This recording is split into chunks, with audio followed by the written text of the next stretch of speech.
and welcome back to Dandelion Dollies, and I feel like I'm making a lot of videos with this waldorf doll pattern, but I absolutely love it so much. I'll link the pattern down below because I don't think I've done that with any of my videos yet. But, yeah, I feel like this one isn't really going to be a tutorial, but, like, I want to try making a waldorf doll with this. It's probably going to be a really short video being like, this is what I'm going to use to make a waldorf doll, you know. Yeah. Yes. Also, in my last video, she's in this box right here. It keeps falling down. She's in this box right here. She's just so soft. Like, I feel like just the stuffing in her makes her so soft. And I gave her blush and everything, and her hair's so cute. Yes. Just in this box for now. So yeah, I'm gonna start working on this doll. Also, I got this fabric and this fabric at Joann Fabrics. I don't know if, Joann Fabrics, I'm assuming, has like the same fabric at every store, so if you want to get this fabric. Yeah, I also got this really cute yarn that I can't wait to use for something. This would be such good doll hair, but I don't know if this is gonna clash too much with this fabric. I don't know. Let's just see it, try it, and find out. Which movie should I watch while I'm making this? That's something I always do. I'm always watching a movie. I've got like a bunch of Barbie movies, a bunch of Disney movies, all the Harry Potter movies, some Star Wars movies. I haven't watched all of these yet. I've got The Princess Bride, which is awesome. Yes. I think today I'm gonna watch... I kind of want to watch The Princess Diaries again, even though I've watched this a few times already. I want to watch it again, even though there's so many movies I haven't watched here. I just get these, and sometimes I don't watch them right away, but they're movies that I do like to watch. But yeah, I want to watch this. Yes, this pattern I would recommend, this snuggle doll pattern, I would recommend to literally anyone who wants to make a waldorf doll like this. If you're like, oh, I don't know what pattern to get, I'm like, this pattern. It is so easy, like, literally, like, there's nothing really confusing about it.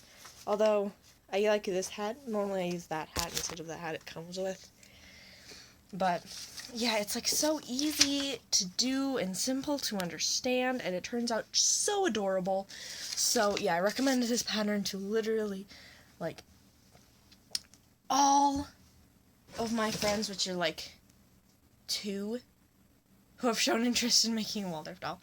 Technically 3, but like, you know, yeah. And also this is like t-shirt fabric. So I'm not sure how this is going to work with a waldorf doll, but I think it's going to be really cute. The struggle I always have, this is on the right side, and I know the ink disappears, and it's like so evenly nice and lined up. I might just have to do it on this side, because it's just so nice and evenly lined up, and it's just like, Okay, so one thing I like about DVDs is before it plays the movie, it has, like, ads. And I was just watching an ad for, like, the Disney Princesses line, and I was thinking, you know, the Disney Princess, like, branding is really superficial. Like, it's really, like, girly and, like, fancy and everything, but, like, the actual movies aren't superficial. Like, when you think of, like, Belle, you think of how she, like, you know, you think of, like, her story, her plotline. But then when you think of Belle, the Disney princess, you think of the yellow dress and, like, the fancy hair. You know? When you think of, like, Ariel, like, the main dress that you normally see her in, like, in the Disney princess line, she doesn't even wear that in the movie, like, that green dress. She doesn't wear that in the movie. You know? That's just part of the Disney princess line, you know? It's just kind of interesting. Okay, so Now, I think white thread might just be easiest to do for this. I don't think I really have yellow thread. So, oh, I actually have this. Okay, I'm gonna use this then. I don't really have a bobbin put up for that though, but I don't know, I might just use white because, yeah, I think I'm just gonna use white. Unless you're working on something really dark, white is always a safe bet.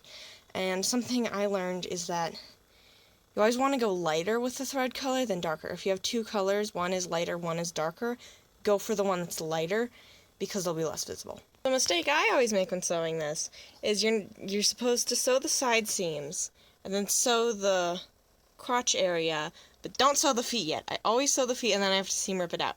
Don't do that. Okay, so I finished the pants. I did the pants first. I normally do the torso first, but yeah. And I'm going to stuff them and do like the cinching on the top after I'm done with this, so I don't have to after I'm done with the shirt, so I don't have to rethread my sewing machine. Princess Diaries is a weird movie, but it's funny, so I like to watch it.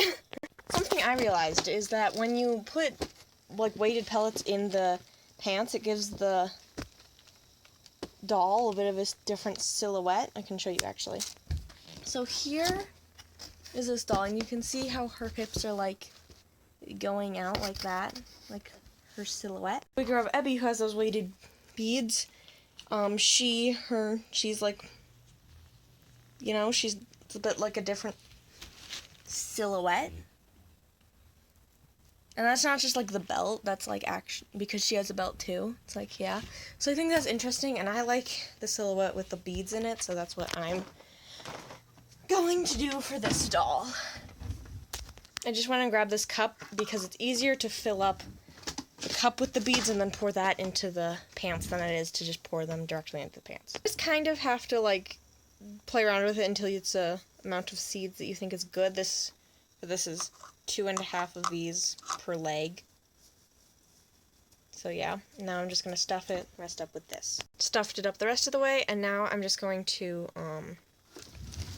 fold down this top lip so it makes a nice seam, and then run a gathering stitch around and scrunch it up. Now the pants are done, so now I just need to get the top at the hands, and then I can attach them together. Now the question is, light skin or dark skin? I'm kind of thinking light skin for this doll. Yeah, I'm thinking the light skin will look nice with this like shade of yellow. I feel like the dark skin, yeah, I'm thinking the light skin will look nice. My scissors just broke. This little screw popped out of it, so I'm going to see if I can try to put it back together. I got the scissors fixed. And now I think I need to stuff the pants a little bit more. I think they need a little more stuffing in them. I got the pants to stand up on their own. Is that too much stuffing? I think it's a good amount.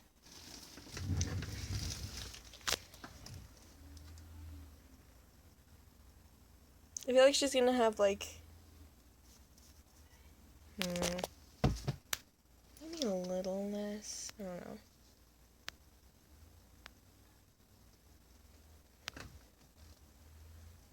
Okay, I think that's good. Okay, so I just did one hand, and now I'm gonna work on doing the other hand. It's pretty simple. You just like make the hand, you like stitch it around like this, and then you do the same thing with this, you know, folding it under, then you sew it in place. So I kind of forgot to film a bit. Oh, that is something with my room. There's like always pins and needles on the floor. Yes, so I got the body done. Very squishy, very soft. I feel like her torso turned out like thinner than the other dolls. I really like how she can stand on her own. But yeah, now she needs a head. So I'm gonna make her a head. I hope you guys don't mind if I just make the head and not show it all on camera, because I have made a few videos before on how to make the heads. Yes, I might give her a little more stuffing, I don't know. This new stuffing is kind of hard to stuff them like really firm, but yeah. Got the head made, so now I'm just going to do the nose. I think this nose might be a little small, so I think I might redo it. So this doll seems to be missing something, so I'm going to show you how to give a doll freckles, because I think that'll be so cute. What you are going to need is...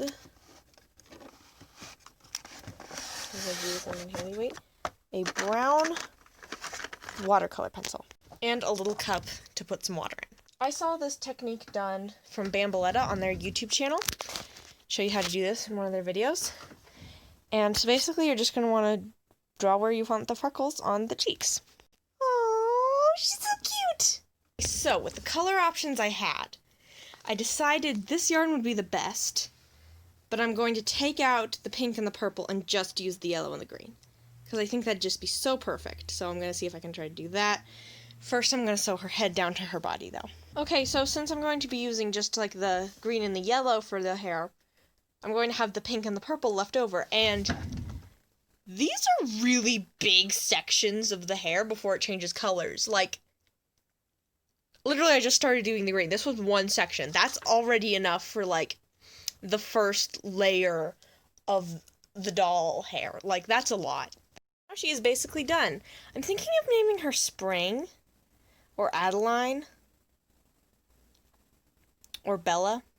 Spring, Adeline, or Bella are the 3 name options. But yeah, I'm just gonna make a few adjustments, shorten this arm a bit, you know, give her a belt. But she's done, so that's all for now, my dolls, and I hope you stick around. Bye!